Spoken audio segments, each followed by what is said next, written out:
Bueno. ¿Qué dice el coro que cantamos? Grandes cosas.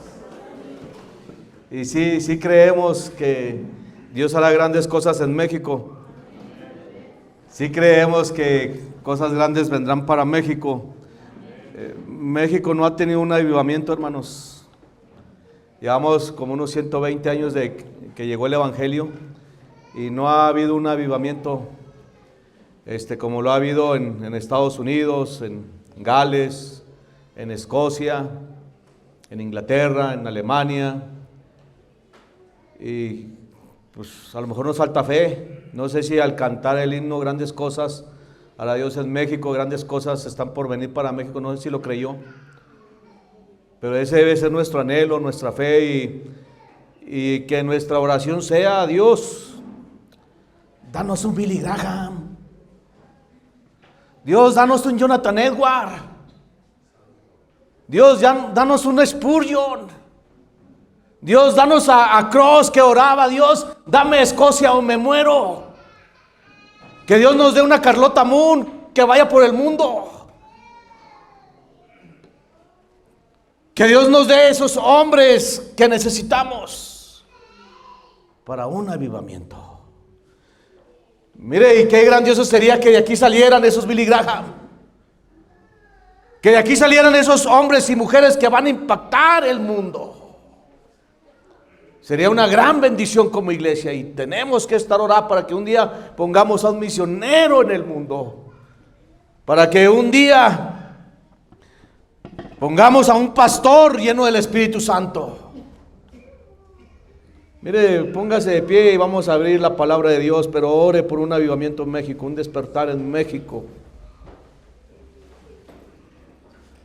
El Salmo 107, versos del 10 al 16.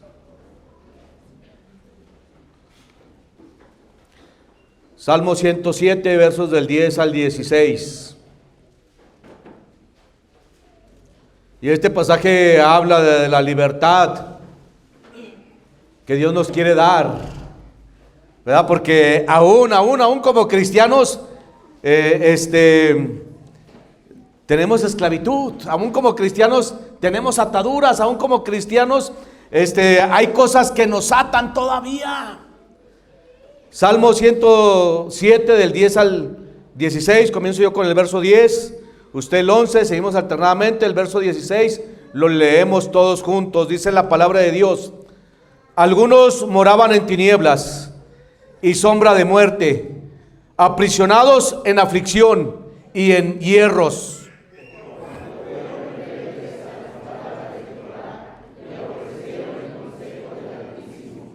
Por eso quebrantó con el trabajo sus corazones y cayeron y no hubo quien los ayudase.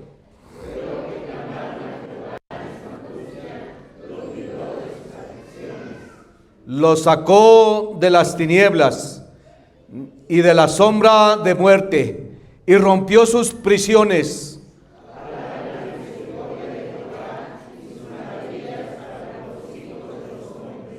Todos, porque quebrantó las puertas de bronce y desmenuzó los cerrojos de hierro.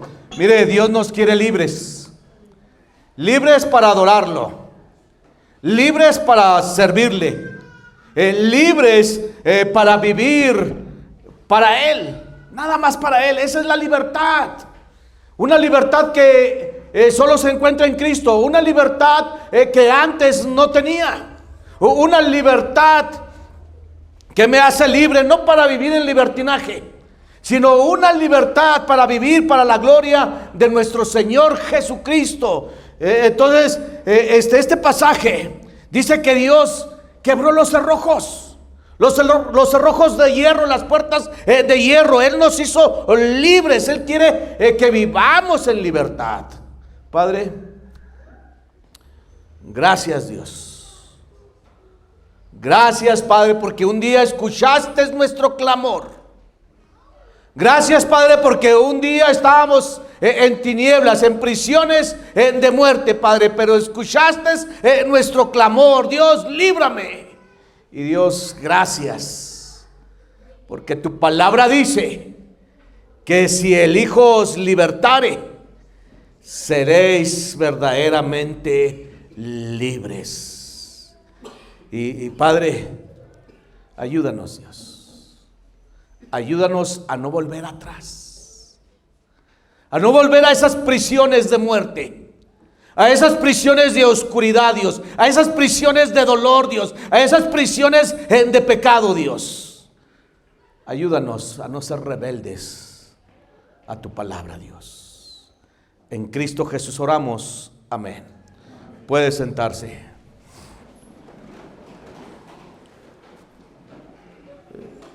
La forma en que los cazadores atrapan a los monos es colocando plátanos, arroz o dulces o cualquier cosa en una jaula de hierro donde solo cabe la mano.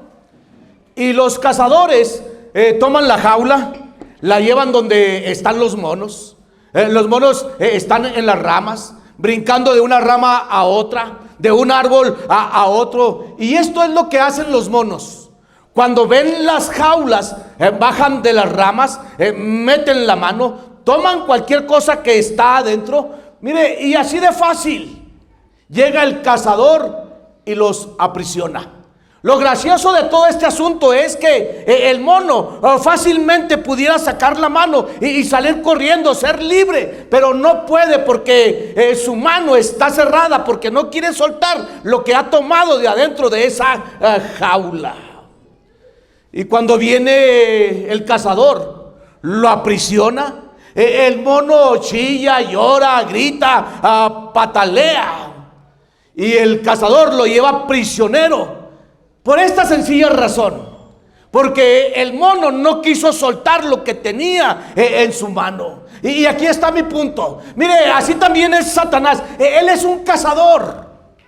Él está tras nuestra vida, está tras nuestra familia, está tras nuestros hijos, está tras nuestra iglesia, está tras nuestro ministerio, porque nos quiere cazar, nos quiere esclavizar, nos quiere aprisionar. Y mire, anda poniendo jaulas. Y Satanás agarra una jaula, y dentro de esa jaula va a poner la tentación, la seducción, cualquier cosa que nos atraiga. Y cuando un cristiano que descuidó, bájale poquito, y un cristiano que descuidó su relación con Dios, que descuidó su comunión con la iglesia de Dios, vale poquito, que descuidó su comunión con la iglesia de Dios, baja de la presencia de Dios, ya no tiene más comunión con Dios, ya no tiene más adoración a Dios, se alejó de la iglesia. Mire, cuando este cristiano se empieza a enfriar y ve lo que Satanás ha puesto ahí en esa jaula, ve la tentación, ve la seducción, cualquier cosa que la atraiga, y mete la mano a esa jaula y cae en la tentación, mire, va a quedar aprisionado, va a ser esclavizado, va a ser enjaulado, aprisionado una vez más. Y mire, hoy hay tantos cristianos.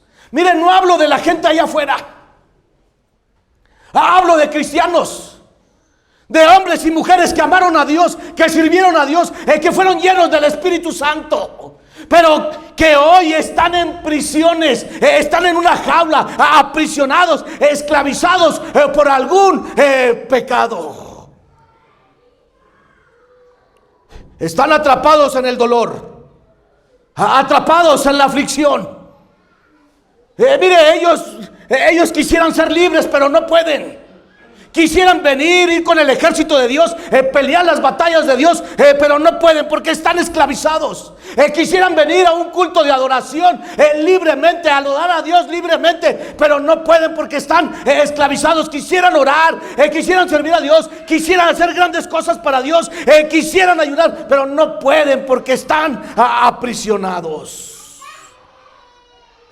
La Escritura dice en Romanos 6:16, dice: ¿no sabéis que si os sometéis a alguien como esclavos para obedecerle, sois esclavos de aquel a quien obedecéis? Dice, sea del pecado para muerte, o sea de la obediencia para justicia. El pasaje que leímos trata de esas prisiones, trata de esas jaulas en las que el cristiano puede caer. Mire, el pasaje que leímos trata de liberar prisioneros, de liberar a aquellas personas que cayeron en esa jaula. Y hoy vamos a ver liberando cautivos. Mire, aunque ya Dios nos hizo libres, pero todavía hay cristianos que se hicieron esclavos. Algunos se hicieron esclavos del dinero. Aman tanto al dinero, codician tanto al dinero, persiguen tanto al dinero, viven solo para el dinero. Su amor es el dinero, su vida es el dinero, y no sueltan el dinero para nada más que para ellos mismos. Otros se hicieron prisioneros de la lujuria. Otros se hicieron prisioneros, mire, de los celos. Y estoy hablando de nosotros, los cristianos. Es como Caín. Mire, Caín trajo su ofrenda a Dios, Abel trajo su ofrenda a Dios, los dos trajeron su ofrenda a Dios. Y sabe que Caín fue prisionero de los celos. Tuvo celos de su hermano y lo llevó y dijo: salgamos afuera, y lo mató. Y sabe qué terrible es cuando tenemos celos de nuestros hermanos, que Dios esté bendiciendo a uno de nosotros, a uno de nuestros hermanos, a uno de los que nos congregamos, y tener celos. Miren, lo más glorioso y más hermoso es: si tengo celo, pues usted también pida a Dios: Dios, bendíceme también a mí. Dios, prospérame también a mí. Dios nos quiere libres, libres de todo, sin rencor, sin amargura, sin resentimiento, sin odios, libres en nuestras emociones, libres en nuestro espíritu, libres en todo nuestro ser. Dios nos quiere completamente libres. Así que, en primer lugar, mire, la peor esclavitud que existe, la peor esclavitud que existe, es la esclavitud de un cristiano al pecado. Eso es lo más terrible, lo más horrible, lo más escandaloso que puede haber. Es un cristiano esclavizado o por algún pecado. Eso es lo más terrible que hay en toda la vida. Mire, en cualquier pueblo, hay muchos hombres y mujeres que aman a Dios, pero no pueden ir a la iglesia a adorar a Dios porque son esclavos de su propio pecado. Miren, la gente allá afuera, la que no conoce a Dios, por naturaleza son esclavos. No nos debe de escandalizar, ¿verdad? Por naturaleza ellos son esclavos. La escritura dice: y todo aquel que practica el pecado, esclavo es del pecado. Entonces ellos por naturaleza practican el pecado, ellos por naturaleza viven en pecado, ellos por naturaleza cometen pecado, viven en pecado, son esclavos del pecado. Pero lo más horrible es que un cristiano sea esclavo del alcohol, sea esclavo de la mentira, sea esclavo del mundo, sea esclavo de las diversiones de este mundo. Mire, eso es lo más terrible. Eso sí nos debe de escandalizar. Ay, soy un esclavo, soy un cristiano esclavo de algún pecado. Esa es la peor esclavitud que hay, porque amas a Dios, pero no puedes adorar a Dios, porque estoy esclavizado en algún pecado, estoy esclavizado en alguna jaula. Mire el verso 10.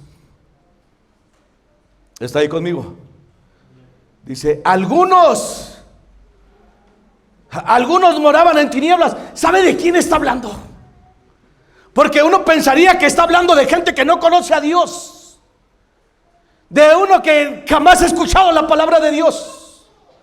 No, pero está hablando del pueblo de Dios, está hablando de los hijos de Dios, está hablando del mismo pueblo de Israel. Y miren lo que dice: algunos moraban en tinieblas y sombras de muerte, aprisionados en aflicciones y en hierro. Entonces, ¿quiénes moraban en tinieblas?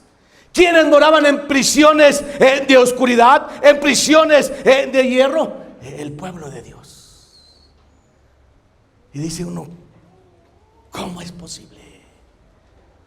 Mire, ellos estaban en prisiones de tinieblas, en prisiones de oscuridad. Sí amaban a Dios, pero no podían adorar a Dios. Y eso es terrible. Es lo más terrible que nos puede pasar. Amo a Dios, pero no puedo venir a su casa a adorar a Dios. No puedo venir a su casa y postrarme en la presencia de Dios, derramar mi alma en adoración a Dios, porque soy prisionero, porque estoy en una prisión de oscuridad, porque estoy en una prisión de hierro.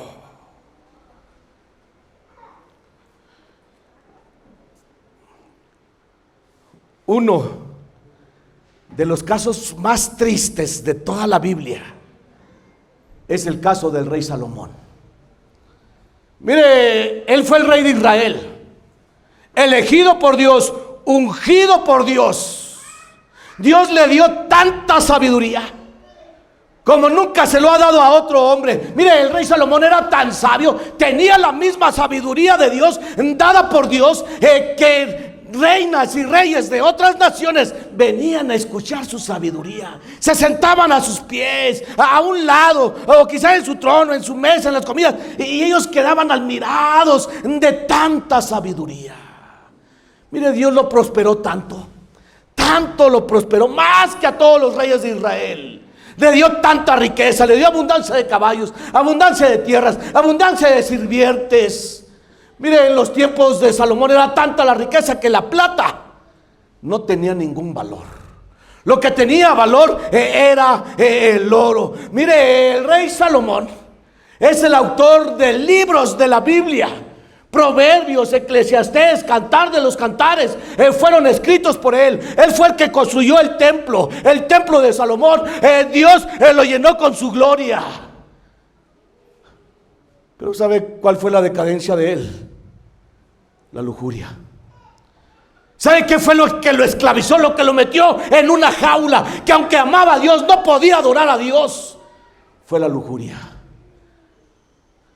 Tuvo 700 mujeres, 300 concubinas, que ellas le inclinaron su corazón a los ídolos. Mire, como el rey Salomón, así hay mucha gente. Podemos amar a Dios, hacer grandes cosas para Dios, ser los ungidos de Dios, adorar a Dios, cantar, pero esclavo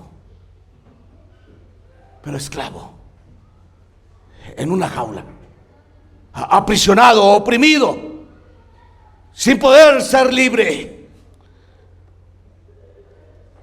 sin poder congregarme. El libro El progreso del peregrino fue escrito hace 300 años por Juan Bunay, un pastor que fue prisionero por predicar la palabra. Él estaba en la prisión y había una ventanita pequeña en su prisión para que viera a la calle. Y cuando él se asomaba a la calle, ¿sabe qué es lo que miraba? A su niña de 8 años pidiendo limosna. Porque sus captores, lo que le metieron a la cárcel, pusieron a la niña allí para que él la viera. Y es allí, en esa prisión, cuando él escribe El progreso del peregrino. Es una novela. El actor principal se llama Cristiano. Es la historia de un hombre que acepta a Jesucristo, se hace cristiano y no sabe cómo vivir la vida, no sabe cómo llevar una vida victoriosa, libre de toda atadura, pero tiene un amigo que se llama intérprete. Intérprete es el que le enseña. cómo vivir en victoria. Y un día Cristiano va a la casa de Intérprete. Intérprete lo agarra de la mano y lo lleva a un cuarto oscuro. Y en ese cuarto oscuro hay una jaula grande de hierro y dentro un hombre enjaulado. Cristiano se queda sorprendido y le dice a Intérprete: ¿quién es este hombre? Intérprete le dice: pregúntaselo tú. Cristiano le pregunta: ¿y quién eres? Y el enjaulado dice: soy quien no era antes. Y Cristiano le pregunta: ¿y quién eras antes? Y el enjaulado dice: oh, yo era un cristiano lleno del Espíritu Santo, adoraba a Dios, de buen testimonio ante la iglesia y ante los hombres. Y Cristiano sorprendido le dice: ¿y por qué estás aquí? El enjaulado respondió, dijo: porque dejé de velar, di rienda suelta a mis pasiones, dejé de orar, dejé de congregarme, dejé de leer la Biblia y terminé en esta jaula. Mire, Intérprete le dijo: mira bien la imagen de este hombre enjaulado, en harapos, con los brazos cruzados, la cabeza agacha, los ojos fijos al suelo, su corazón destrozado, sin esperanza. Le dijo a Cristiano: que nunca se te olvide la imagen de este hombre y que te sirva de ejemplo para siempre. Mire, yo quisiera que ninguno de nosotros termináramos en una jaula, aprisionados, presos de algún pecado, presos de alguna tentación. Mire, después de venir aquí a la iglesia Betel, de ver tanta manifestación de Dios, una alabanza gloriosa, 2 cultos, sanidades de cáncer, una nueva construcción, pero enjaulado, hablando mal y criticando la obra de Dios. Mire, cuando somos esclavos de algún pecado, mire, las bendiciones de Dios están allí, el territorio está allí, nuevas sanidades, el ensalzamiento está allí. Pero cuando soy prisionero, no puedo ir por lo que Dios tiene para mí. Soy prisionero. La peor esclavitud es un esclavo, es un cristiano que ya no puede congregarse, que ya no puede orar, que ya no puede venir y congregarse libremente y gozosamente con nuestros hermanos. Platique con cualquiera de ellos. Dígale cómo te va, qué estás, qué has hecho. ¿Y sabe qué nos van a decir? Siento un vacío.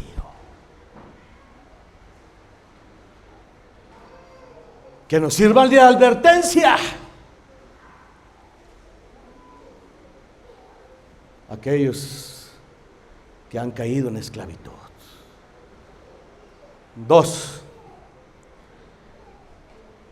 Mire, la peor esclavitud es cuando ya no te puedes arrepentir. Fíjese bien, la peor esclavitud es cuando ya no nos podemos arrepentir. Hay un momento para el arrepentimiento, hay un momento para ser libres, hay un momento para dejar nuestro pecado, hay un momento para dejar nuestra esclavitud, hay un momento en que escuchamos el llamado de Dios. Pero también hay un momento en que Dios ya no nos llama al arrepentimiento. Mire, a veces llegamos tan lejos en nuestro pecado Y Dios nos exhorta, nos exhorta, nos exhorta, nos envía a pastores, nos envía a predicadores, nos envía palabra. Arrepiéntete, arrepiéntete, arrepiéntete. Pero hay un momento en que rechazamos el llamado de Dios, en que rechazamos la palabra de Dios, en que ya rechazamos el llamado de Dios. Y dice Dios, está bien, está bien. Ya no me voy a meter en tu vida. Hay un momento en que abrazamos tanto nuestro pecado, en que llegamos tan lejos en nuestro pecado, que Dios dice, está bien, ya no voy a insistir. La Escritura lo llama un corazón entenebrecido. Ahí en Romanos 1 dice que la gente no tuvo el tomar en cuenta a Dios, y Dios los entregó a pasiones vergonzosas. Y les dio un corazón entenebrecido. Un corazón entenebrecido significa un corazón lleno de tinieblas, un corazón lleno de oscuridad, un corazón, mire, que ya no se puede arrepentir. Y eso es peor. Cuando ya mi corazón se endureció tanto, tanto, que ya no me puedo arrepentir. Llegué tan lejos en mi maldad que ya no hay un retorno. Mire el verso 12 o el 11, no, el 11. ¿Está ahí conmigo?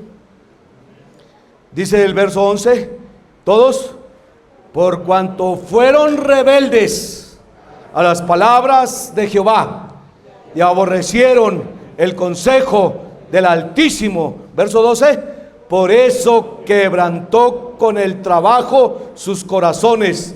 Cayeron y no hubo quien los ayudase. Mire, dice que fueron rebeldes a la palabra de Dios. Dice que aborrecieron el consejo del Altísimo.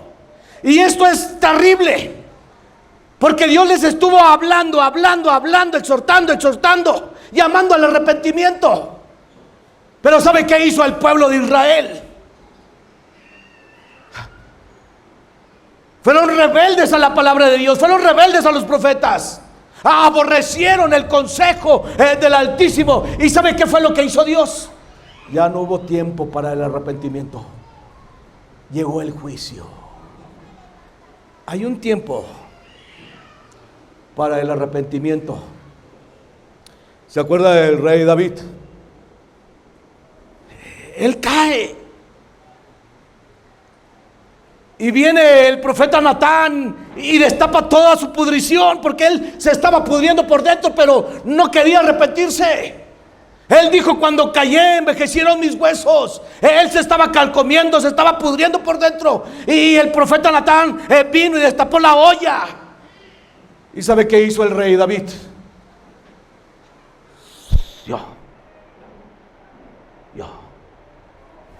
Ese fue su momento, que Dios lo llamó al arrepentimiento. Pero uno que no se quiso arrepentir fue el rey Saúl.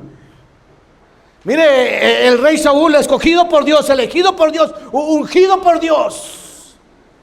Pero sabe que él nunca se sometió a Dios. Él nunca quiso obedecer a Dios. Él nunca buscó la dirección de Dios.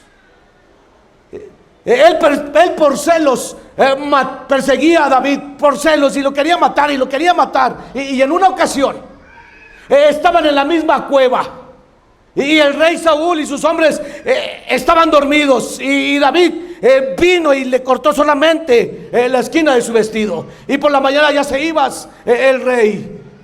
Y David le dijo: ¿de quién es esta espada y de quién es este pedazo? ¿Y sabe qué hizo el rey Saúl? Dice: perdóname, David, perdóname, eres más justo que yo, perdóname, hijo mío.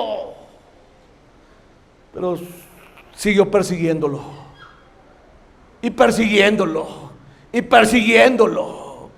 Y un día mató a 300 profetas de Dios. ¿Y sabe qué hizo Dios?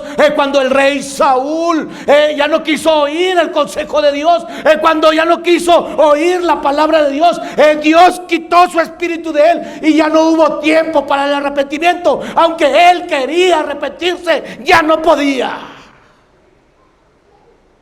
Por eso la escritura dice: si oyeres hoy su voz, no endurezcáis vuestro corazón como en Meriba.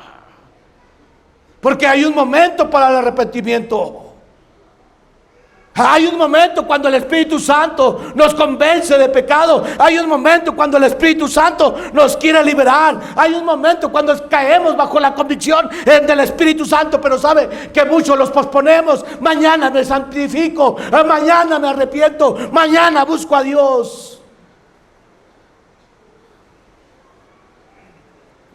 Y ya no hay otra llamada, ya no hay otra oportunidad. Número 1, la peor esclavitud es un cristiano en una jaula de pecado. La peor esclavitud, número 2, es cuando ya no te puedes arrepentir.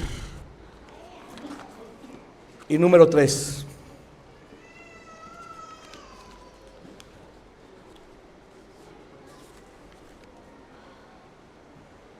hay una promesa en este pasaje que leímos. Hay una promesa. Y la promesa es que si clamamos a Dios, Él nos va a hacer verdaderamente libres. No mediamente libres. No un cuarto de libres para venir ahí de vez en cuando. No. Dios nos va a hacer completamente libres si clamamos a Él. Mire, yo no sé es la condición espiritual de su alma. Yo no sé cuál sea la condición espiritual de su corazón. Pero hay una salida. Si hemos caído en esclavitud, si estamos aprisionados en alguna prisión, de muerte, de aflicción, de oscuridad, de odio, de rencor, hay una salida. Y esa salida es el clamor. Dios, hazme libre. Dios, hazme libre. Dios, hazme libre. Mire el verso 13.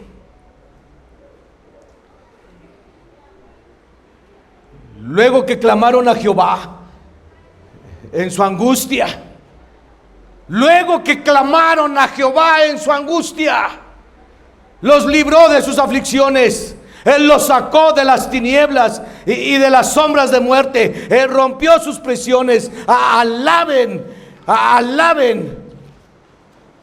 la misericordia de Jehová y sus maravillas para con los hijos de los hombres, porque quebrantó las puertas de hierro, desmenuzó los cerrojos de hierro. La única condición es: clama. Clama por tu esposo, clama por tu hijo, clama por tu familia. Señor, haznos libres. Señor, sácanos de esta esclavitud. Señor, límpianos de este pecado. Señor, llévanos a tu casa a adorarte, a servirte. Santifica nuestra vida, Dios. Haznos libres. Quiero vivir para ti, Dios. Quiero hacer grandes cosas para ti, Dios. Haznos libres, Dios.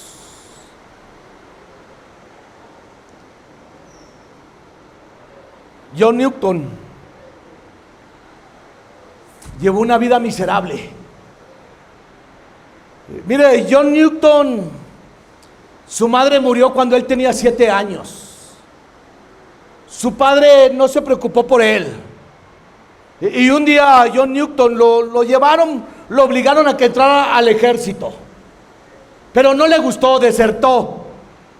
Lo capturaron y lo azotaron en público hasta dejarlo ensangrentado. Y para deshacerse de John Newton, lo pusieron en un barco de esclavos y llegó a África. Vivió como esclavo, y lo peor, esclavo de una esclava que lo tenía debajo de la cama, debajo de la mesa, y solo le daba de comer en lo que le sobraba, puras sobras. Él vistió a harapos, esclavos, hasta que uno de los amigos de su padre lo rescató. Y John Newton llegó a tener su propio barco de esclavos, se convirtió en un traficante de esclavos. El peor, el más sanguinario, el más odiado, el más despreciado. Pero sabe que John Newton escribió el himno Sublime Gracia. Sublime gracia, gracia admirable que a mi pecador salvóme. Y este himno es el más famoso, el que se canta más alrededor del mundo. Tan solo en Estados Unidos, este himno en público lo cantan cada año 10 millones de veces. Pero ¿sabe cómo cambió John Newton? Cuando estaba en su barco en alta mar, era una gran tempestad y él toda su vida había sido un blasfemo. Pero en esa tempestad su barco se estaba hundiendo. El agua estaba llegando hasta el camarote donde él estaba dormido y despertó con el barco hundiéndose. Y él tuvo un clamor y dijo: Dios, por tu misericordia, sálvame. Y sabe que Dios escuchó ese clamor de ese hombre pecador, del más vil traficante de esclavos, y Dios lo salvó. Hay una promesa si clamamos a Él. Hay esperanza en Jesucristo si clamamos a Él. Jesucristo derramó su preciosa sangre. Y dice la Escritura que al que a Él viene no le echa fuera. Y la Escritura dice que si el Hijo os libertare, seréis verdaderamente libres. Pero mi pregunta es: ¿clamará a Dios? Le dirá a Dios: hazme libre, Dios, ya conocí tu palabra, ya te acepté, pero vivo en esclavitud, no puedo venir a adorarte, Dios, quiero servir para ti, Dios, hazme libre, este es mi clamor, Dios. Padre, tú eres el Dios que libera cautivos, que libera oprimidos. Jesucristo dijo que Él vino para dar libertad a los cautivos, a los oprimidos por el diablo, a traer sanidad a los quebrantados de corazón. Mi invitación es para ti. Querrás decirle a Dios: Dios, hazme libre otra vez, pásale aquí al frente. ¿Habrá alguien? ¿Habrá alguien que le quiera decir a Dios: Dios,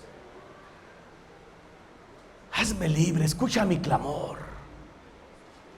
Pásale aquí al frente. Habrá alguien que por primera vez en su vida, como John Newton, por primera vez en su vida quiere decirle a Dios: Dios, por tu misericordia, perdona mis pecados, por tu misericordia, lávame en la sangre de Jesucristo, por tu misericordia, hazme salvo de esta tempestad en la que vivo, Dios, de la condenación eterna. Levante su mano para orar por usted. Habrá alguien que de verdad quiera ser libre, salvo para siempre. Mire, levante su mano para orar por usted. Dios le bendiga. Dios le bendiga.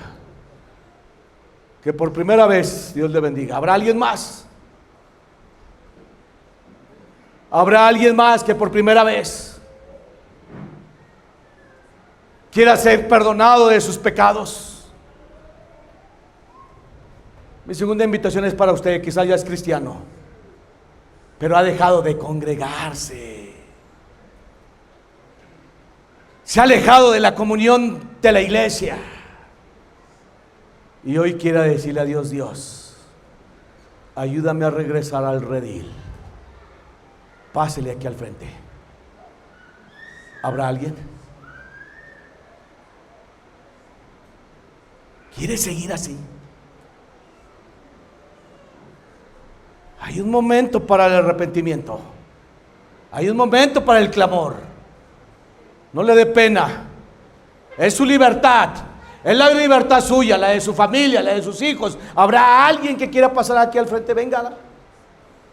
La libertad es bella. La libertad es lo más grandioso. Jesucristo dio su preciosa sangre para hacernos libres. ¿Habrá alguien? Mire, de los que levantaron su mano, si es primera vez que va a entregar su vida a Jesucristo, pásele aquí al frente. Si no hay, espérese. ¿Habrá alguien que por primera vez quiere entregar su vida a Jesucristo? Pásele aquí al frente. Queremos orar por usted. Bueno, póngase de pie y vamos a orar. Padre, Señor, la libertad que tú nos has dado en Jesucristo, Padre, no la podemos pagar. Es impagable, Padre, la deuda de nuestros pecados, Dios. Por eso es que Jesucristo la pagó con su sangre en la cruz del Calvario. Y Dios, a cada uno de los que estamos aquí, Dios, santifícanos más, Padre. Y por los que no vinieron, Padre, porque no pueden venir, Dios, Señor, trata con ellos, Dios, ahí donde estás, y a los libres, Padre, que los volvamos a ver en tu casa, adorándote, sirviéndote a ti, Padre. En Cristo Jesús oramos. Amén. Puede sentarse.